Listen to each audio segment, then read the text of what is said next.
Magnetops. It's a virtual reality game made up of a procedurally generated dungeon that's the same size as your physical play area.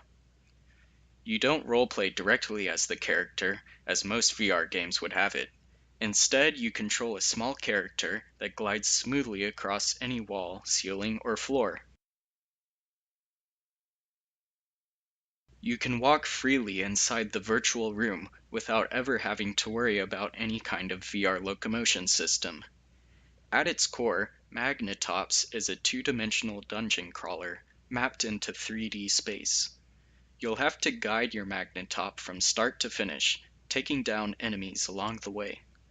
Today, I'll be showing you my development progress. This character is a small magnetic spinning top.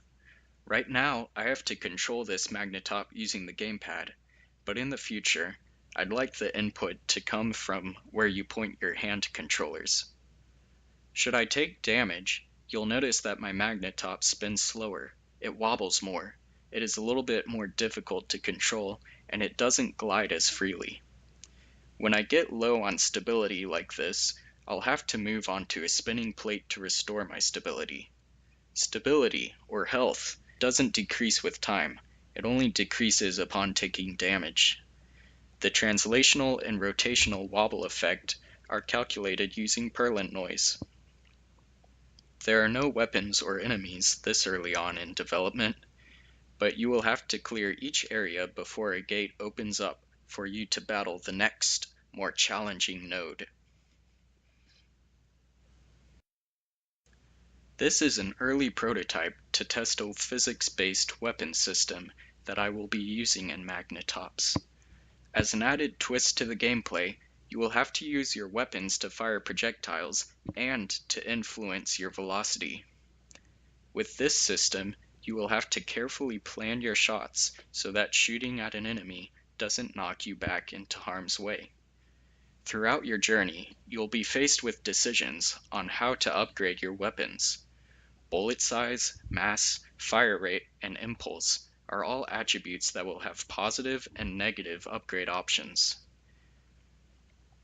With two guns such as these, it may be advantageous to upgrade one to have high knockback and the other with low knockback.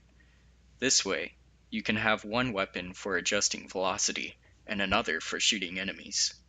The weapon system will also make for good replayability, because you will be able to choose your two weapons at the start of any playthrough from a list of several options.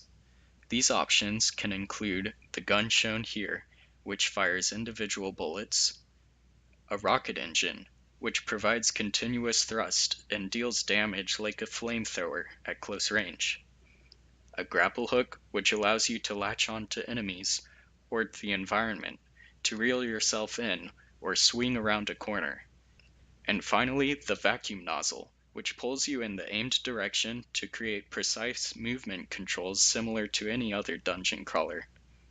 With only 4 weapons, there would be 10 different ways to play through the game.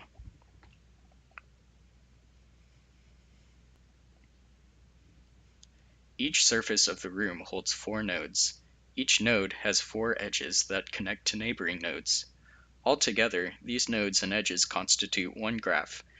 A path which travels through every node without ever crossing over itself is generated. This kind of path is called a Hamiltonian path, and it's the starting point for the resulting dungeon. That's all I have to show for you today. Thanks for watching.